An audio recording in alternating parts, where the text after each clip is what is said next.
सिंघम ने सुदीप किच्चा को समझाया एकदम भाईचारे वाले अंदाज में। किच्चा सुदीप मेरे भाई, आपके अनुसार अगर हिंदी हमारी राष्ट्रीय भाषा नहीं है तो आप अपनी मातृभाषा की फिल्मों को हिंदी में डब करके क्यों रिलीज करते हैं? हिंदी हमारी मातृभाषा और राष्ट्रीय भाषा थी, है और हमेशा रहेगी। जन गण मन। अजय देवगन के जवाब पर किच्चा सुदीप ने कमेंट कर सफाई देते हुए लिखा, सर जिस कॉन्टेक्स्ट में मैंने ये बात कही, मुझे लगता है कि मेरी उस बात को बहुत अलग तरीके से पेश किया गया है। शायद मैं अपनी बात को बेहतर ढंग से आपके सामने तभी रख सकता हूं जब मैं आपसे मिलूंगा। मेरे कहने का मतलब ये नहीं था कि मैं किसी की भावनाओं को ठेस पहुंचाऊं, उत्तेजित करूं या फिर किसी विवाद को बढ़ावा दूं। मैं ऐसा क्यों करूंगा सर? विवाद विस्तारित होता जा रहा था तो इस विवाद में निर्देशक राम गोपाल वर्मा भी कूद पड़े। किच्चा सुदीप सर, इस सच को नकारा नहीं जा सकता है कि नॉर्थ स्टार्स साउथ के स्टार्स के सामने असुरक्षित और ईर्ष्यालु महसूस कर रहे हैं, क्योंकि एक कन्नड़ डबिंग फिल्म KGF 2 ने अपने ओपनिंग डे में 50 करोड़ की कमाई की थी। हम लोग आने वाली हिंदी फिल्मों के ओपनिंग डे के बिजनेस को देख ही लेंगे।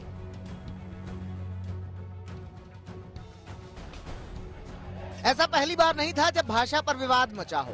हिंदी को राष्ट्रभाषा का दर्जा देने के मसले पर तो विवाद पुराने हैं, तब से जब 1918 में महात्मा गांधी ने हिंदी को जनमानस की भाषा बताकर इसे राष्ट्रभाषा बनाने का प्रस्ताव रखा था। दोनों अभिनेताओं ने ट्वीट के जरिए ही मामले को सुलझा लिया, मगर भाषा के नाम पर राजनीति के गलियारे में गर्म हो गया है पूरा माहौल।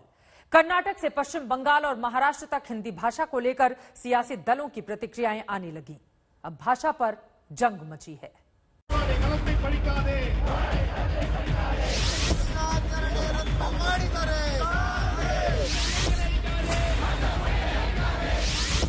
हिंदी भाषा पर मचे इस विवाद पर कर्नाटक के पूर्व CM और जनता दल सेकुलर के नेता HD कुमारस्वामी ने भी प्रतिक्रिया दी है। अभिनेता सुदीप किच्चा का यह कहना कि हिंदी एक राष्ट्रभाषा नहीं है, सही है। उनके बयान में गलती खोजने की कोई बात नहीं है। अभिनेता अजय देवगन न केवल स्वभाव से हाइपर हैं, बल्कि हिंदी को राष्ट्रभाषा के रूप में उनके विचार, उनके हास्यास्पद व्यवहार को दर्शाते हैं। कुमारस्वामी ने आगे लिखा,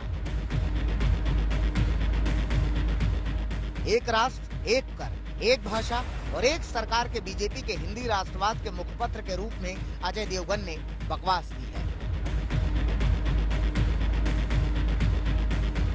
अजय देवगन के ट्वीट पर कर्नाटक के पूर्व मुख्यमंत्री और कांग्रेस के नेता ने ट्वीट किया, हिंदी हमारी राष्ट्रभाषा कभी नहीं थी और न कभी होगी। हमारे देश की भाषाई विविधता का सम्मान करना प्रत्येक भारतीय का कर्तव्य है। प्रत्येक भाषा का अपना समृद्ध इतिहास होता है जिस पर लोगों को गर्व है। मुझे कन्नड़ होने पर गर्व है। कर्नाटक कांग्रेस के नेताओं ने एक सुर में अजय देवगन की खबर ले ली। हर भाषा को सब लोग सीखनी चाहिए, चाहे इंग्लिश हो, हिंदी हो, लेकिन हमारी मातृभाषा जैसे कर्नाटका में कन्नड़ा हमारे लिए बहुत इंपॉर्टेंट है। हमारा फ्लैग है, हमारा भाषा है, तो हम चाहते हैं कर्नाटका में ज़्यादातर कन्नड़ा को ही अहमियत दिया जाए। लेकिन हम चाहते हैं कि सब लोग सब लैंग्वेज पढ़े, हिंदी भी पढ़े, सीखे, इंग्लिश भी सीखे। English is international language, Hindi is also very important language. If you go to north, अगर आप उत्तर भारत जाएंगे तो वहाँ हिंदी की बहुत ज़रूरत है, क्योंकि हिंदी भी सीखना चाहिए। लेकिन किसी पे जबरदस्ती का कोई लैंग्वेज सिखाना ठीक नहीं है। Hating any other language or opposing any language. Karnataka के मंत्री भी विवाद में कूदे। भाषाई ज्ञान के साथ promote your language. Instead of English being promoted, Hindi should be promoted because that's our own language. Instead of hating Hindi or any other language, doesn't mean anything. That shows the attitude or the thought. बात महाराष्ट्र की सियासत तक पहुंची। शिवसेना ने भी अजय देवगन को संविधान का पाठ पढ़ाया। सबसे पहले तो मैं कहूंगी Hindi was never the national language. सबसे पहले बात ये समझाना चाहूंगी, हमारा जो देश है एक डाइवर्स देश है और उस देश में अलग अलग लैंग्वेजेस हैं। मराठी हो, बंगाली हो, कन्नड़ा हो, तमिल हो, तेलुगु हो, ये सारी ऑफिशियल लैंग्वेजेस के अंतर्गत आती हैं और वो हमारे कॉन्स्टिट्यूशन ने उनको ऑफिशियल लैंग्वेज का स्टेटस दिया है। तो मैं बस यही उम्मीद करूंगी अजय देवगन जी इससे अवगत होंगे, उनको कॉन्स्टिट्यूशन की ज्यादा जानकारी हो सकता है इस मुद्दे पे ना हो, पर ये ऑफिशियल लैंग्वेज की कैटेगरी में हिंदी आता है, जैसे कि बाकी सारे भाषा आती है। पश्चिम बंगाल के मुख्यमंत्री ममता बनर्जी ने भी कहा कि भारत विविधताओं का देश है। Ours is a vast country, so many languages, so many region, so many mother tongue. So we have to consult the people, and this is we will discuss with the federal structure, different state also, and then we will let you know the details. I am not saying anything right now because I have to discuss with the other chief minister also. There we will take a collective decision. आपको बता दें कि चंद रोज पहले ही गृह मंत्री अमित शाह ने इस बात पर जोर दिया था कि हिंदी को बढ़ावा देना चाहिए। तो हमने संविधान को जब स्वीकारा, इसके साथ ही 14 सितंबर 1949 के एक निर्णय को भी स्वीकार कर लिया कि इस देश की राजभाषा हिंदी होगी और लिपि देवनागरी होगी। हिंदी की किसी स्थानीय भाषा से कोई मतभेद या अलग अलग अंतर विरोध नहीं है। हिंदी भारत की सभी भाषाओं की सखी है और वो सह-अस्तित्व से ही आगे बढ़ती है। इस बात में कहां कोई दो राय है कि भारत एक ऐसा देश है जहां कोस कोस पर बदले पानी, चार कोस पर पानी। फिर उसके बाद मैंने सोचा एक्टर किसको ले, फिर मैंने सोचा अपने आप को ले लेता। बाकी रही अजय देवगन की बात, तो उनका हिंदी प्रेम अपनी जगह है, मगर खुद बॉलीवुड में अभिनेताओं को स्क्रिप्ट रोमन में लिख कर दी जाती है। शूटिंग के दौरान ज्यादातर एक्टर डायरेक्टर अंग्रेजी में बात करते हैं और हिंदी सिनेमा जगत के बजाय वो खुद को बॉलीवुड कहते हैं। एक बात और, कल अजय देवगन की फिल्म रनवे 34 रिलीज हो रही है। आज तक ब्यूरो।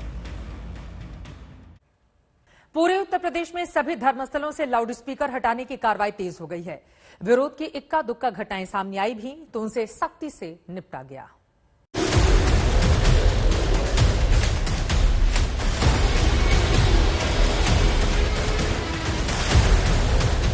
योगी सरकार का फरमान आया और धार्मिक स्थलों से लाउडस्पीकर या तो धड़ाधड़ उतारे जाने लगे या उनका वॉल्यूम कम किया जाने लगा। मंदिर हो या मस्जिद, यूपी के शहर शहर लाउडस्पीकर उतारे गए और उनकी आवाज कम की गई। सीएम योगी आदित्यनाथ ने अफसरों के साथ बैठक में साफ निर्देश दिया कि त्योहारों में किसी तरह का विवाद बर्दाश्त नहीं किया जाएगा। मंदिर, मस्जिद समेत हर धार्मिक स्थल के लिए निर्देश जारी किया गया कि आवाज परिसर से बाहर नहीं जानी चाहिए। इधर आदेश आया और उधर कार्रवाई शुरू हो गई। बस्ती, बुलंदशहर, बरेली, कौशाम्बी, शामली, उन्नाव, लखनऊ और गाजियाबाद से गोरखपुर तक लाउडस्पीकर लिमिट में किए गए या उतार दिए गए। प्रदेश में एक व्यवस्था बनी हुई है। माननीय न्यायालयों ने आदेश दे रखा है, शासन के आदेश रहे हैं कि एक निर्धारित डेसिबल से ऊपर आवासीय क्षेत्र में और बाकी जगहों पर कोई भी लाउडस्पीकर न बजे। तो एक अभियान पूरे प्रदेश में चलाएं और इस अभियान के लिए संवाद बनाएं, जो है लोगों को समझाएं और इसको जो है आगे बढ़ाकर इस कार्य को शुरू करें। अलीगढ़ में लाउडस्पीकर उतारे गए। बिजनौर जिले में 400 से ज्यादा लाउडस्पीकर उतरवा दिए गए हैं, जबकि बाकी बचे 1600 लाउडस्पीकर का वॉल्यूम कम करा दिया गया है। कार्रवाई आगे भी जारी है। लखनऊ चौक थाना में पुलिस रानी मस्जिद पहुंची और अधिकारियों की मौजूदगी में लाउडस्पीकर उतरवाया। पुराने लखनऊ में 433 लाउडस्पीकर हटाए गए। मुस्लिम धर्म गुरु मौलाना खालिद रशीद फिरंगी महली ने सभी से लखनऊ हाईकोर्ट के आदेश का पालन कर प्रशासन से सहयोग करने की अपील की है। सन 2017 में ऑनरेबल हाईकोर्ट लखनऊ बेंच ने एयर पोल्यूशन के सिलसिले में जो लाउडस्पीकर के लिए जो एक स्टैंडर्ड सेट किया है, उसी के तहत हम सबको लाउडस्पीकर का यूज़ करना है।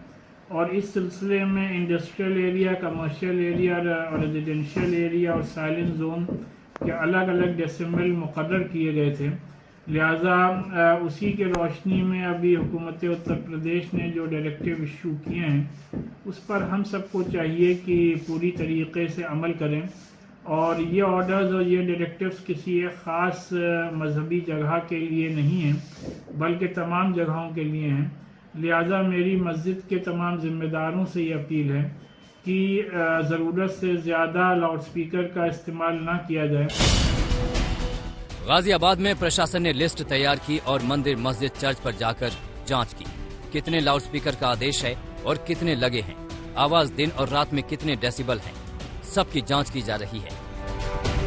इस कार्रवाई का विरोध करने वालों पर पुलिस कितनी सख्त है, ये सहारनपुर की घटना से साफ हो गया।